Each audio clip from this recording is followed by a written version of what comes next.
कोलकाता के आरजीकर अस्पताल में लेडी ट्रेनी डॉक्टर संग रेप और हत्या को लेकर सड़क से लेकर सुप्रीम कोर्ट तक बवाल मचा हुआ है। सुप्रीम कोर्ट ने आरजीकर अस्पताल में हड़ताल कर रहे डॉक्टर्स को आज से काम पर लौटने को कहा, मगर अस्पताल में कुछ डॉक्टर्स की एंट्री पर ही बैन लगा दिया गया है। आखिर ऐसा क्यों हुआ है, ये हम आपको बताते हैं। पश्चिम बंगाल की ममता सरकार ने 51 डॉक्टर्स और पीजीटी स्टूडेंट्स की आरजीकर अस्पताल में एंट्री पर बैन लगा चुके हैं। ये डॉक्टर्स ना तो अस्पताल के भीतर प्रवेश कर सकते हैं और ना ही अस्पताल से जुड़े किसी भी एक्टिविटी में हिस्सा ले सकते हैं। दिलचस्प तो यह है कि इसमें संदीप घोष का भी कनेक्शन है। ममता सरकार ने ऐसे वक्त में इन डॉक्टर्स की एंट्री पर रोक लगाई है जब सोमवार को सुप्रीम कोर्ट ने डॉक्टर्स को हड़ताल से लौटने को कहा था।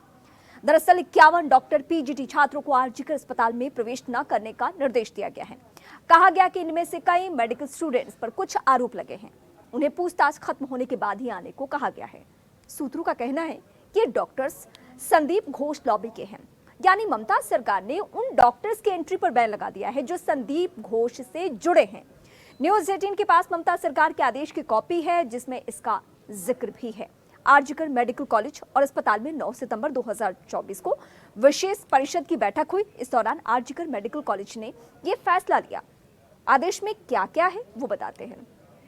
आदेश के मुताबिक अस्पताल ने कहा कि यह हमारे ध्यान में लाया गया है कि कुछ डॉक्टर्स ऐसे व्यवहार में लिप्त रहे हैं जो डराने धमकाने की संस्कृति को बढ़ावा देते हैं, जिसमें संस्थान का लोकतांत्रिक माहौल खतरे में पड़ रहा है। इसीलिए संबंधित डॉक्टर्स और छात्रों को अपनी बेगुनाही साबित करने के लिए 11 सितंबर 2024 को जांच समिति के समक्ष खुद को पेश करना जरूरी है। विशेष परिषद समिति द्वारा लिए गए निर्णय के अनुसार जब तक जांच समिति उन्हें पूछताछ के लिए नहीं बुलाती तब तक उनके लिए संस्थान में एंट्री बैन है। इतना ही नहीं, वे अस्पताल के किसी भी कामकाज में हिस्सा नहीं ले सकते हैं। इस आदेश में 51 डॉक्टर्स स्टूडेंट की पूरी लिस्ट दी गई है।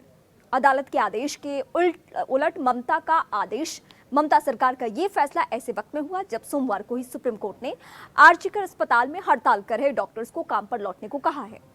सुप्रीम कोर्ट ने विरोध प्रदर्शन कर रहे डॉक्टर्स को मंगलवार शाम 5 बजे तक काम पर लौटने का निर्देश दिया और कहा कि कामकाज फिर से शुरू करने पर उनके खिलाफ कोई विपरीत कार्रवाई नहीं की जाएगी किसी भी सूरत में। सीजेआई चंद्रचूड़ ने कहा कि बंगाल में डॉक्टर्स की महीने भर की हड़ताल मरीजों की जान पर भारी पड़ी है। इस वक्त मैं अपडेट कर दूं, कोलकाता कांड में न्याय की मांग को लेकर जूनियर डॉक्टर्स की हड़ताल और विरोध प्रदर्शन के कारण पश्चिम बंगाल में स्वास्थ्य देखभाल सेवाएं महीने भर से अधिक वक्त से बाधित है।